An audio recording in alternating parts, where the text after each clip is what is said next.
Everyone's got an opinion about this bike. It's built more of myth than metal. Half the things you hear aren't true. Between the marketing and the memes, the real bike gets lost. So what's fact and what's just pub talk?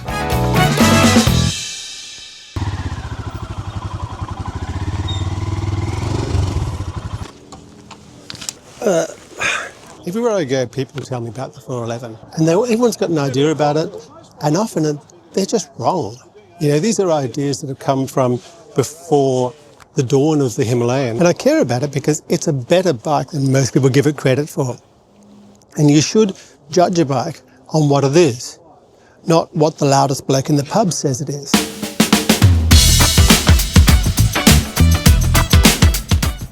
Now you hear this one a lot. The Himalayan? Oh yeah, Pierre Terblanche designed that, didn't he? Now, Pierre's this huge deal in the motorcycling world. He worked for Caddy, these beautiful, beautiful sketchbooks that belong in a museum. So when he showed up at Royal Enfield in 2014, everyone thought, hey, the Himalayan, that's his baby. Here's the boring, useful truth. By the time Pierre walked in, the Himalayan was already half-baked and in the oven. RE stated they'd been thinking of the Himalayan since 2001. Harris had a frame on the bench, prototypes were chewing up Indian roads, the train had left the station. Pierre just waved from the platform. And the spark? The CEO, Siddhartha Lal, freezing in wet socks up in the actual Himalayas, thinking, we need a bike that works up here. Muddy boots Indian pragmatism beats Italian flourish. Did Pierre bring prestige? Of course he did. He's the visiting professor who gets his name on the letterhead in the course, but doesn't do any of the real work teaching the students. The Himalayan was launched by Lal's vision, by the research of the UK team, and by a lot of hard work in India. It was less catwalks and more crankcases.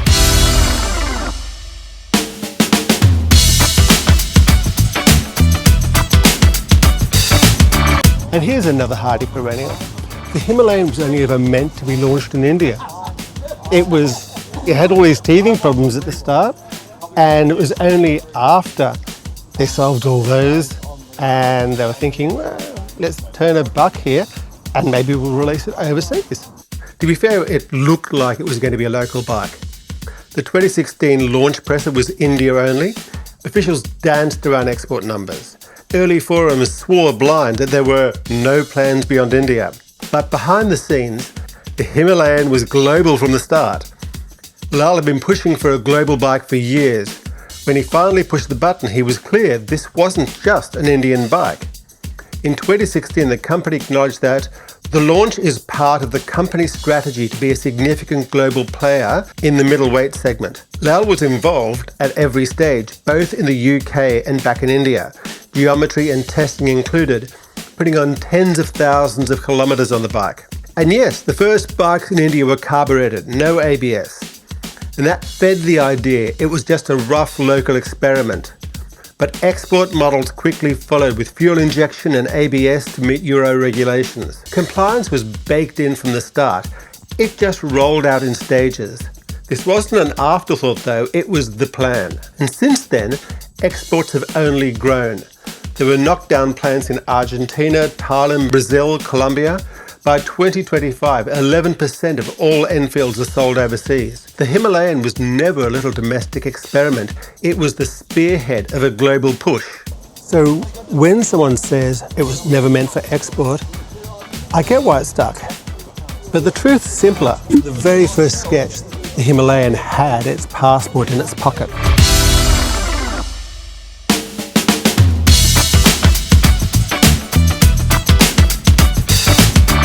Here's another one you hear a lot. The Himalayan is just a cheap bike designed for poor countries and built to a price point. And I get why people say that. When it was released, it was what, 1.5 lakh rupees, or about a bit more than $2,000 US. And from the outside, it looked like Royal Enfield had just released a cheap, crap tractor for use on Indian roads. But cheap isn't the same as bad. The Himalayan wasn't designed as a cut-rate commuter. It was Royal Enfield's first truly global project. Export versions developed EFI, ABS, Euro compliance. That's not cost cutting. That's ambition. What trips people up is this. The Himalayan is simple, and that was deliberate. A brand new long-stroke single, easy torque, soft power delivery designed to run on rough fuel and be fixed with basic tools. It's not cheapness, it's a philosophy. Build something anyone can ride anywhere without a dealer every 50 miles, even though in India there actually is a dealer every 50 miles. The Himalayan was built as a world bike, just simple instead of flashy. And that's why it's found fans everywhere, from Tasmania to Texas to Tromsø to Timbuktu.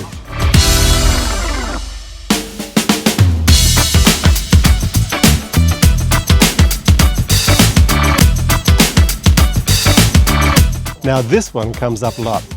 All Royal Enfields are crap. Go out and buy a insert name of motorcycle company here. Here's my experience. Reliability and precision were built into this bike. I've ridden mine for 60,000 kilometres. A friend has ridden his for more than 100. In both cases, any problems have been minimal. The Himalayan was Enfield's first true global project. In 2021, Fortnite, in a video entitled "Which Motorcycle Manufacturer is Best?", reported that the oil from the Enfield factory was the cleanest in their test of new bikes, including the Japanese Big Four. To quote them, it was a unexpected cherry atop this sundae of confirmed cliches. Export bikes rolled with solid EFI ABS Euro compliance. That's not penny pinching, that's ambition in a high-vis vest. What throws people is the simplicity of the bike, and that's deliberate. It's not corner cutting, it's philosophy. Knife and fork, not tasting menu. Build something anyone can ride, anywhere in the world. Build a bike that runs on petrol and stubbornness. So yeah, affordable. But just a cheap Indian bike misses the point. The Himalayan is simple, reliable as hell, elegant, and it will run with just the ministrations of a ham-fisted mechanic such as myself.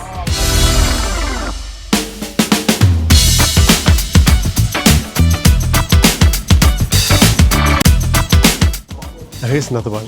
The Himalayan's just way too heavy off-road. 200 kilos must be terrible in the dirt. And on paper I kind of get that, you know. The KTM 300 is what, 150 kilos? Compared to that, the Himalayan looks like a cow in hiking boots. But numbers don't ride. That weight sits low.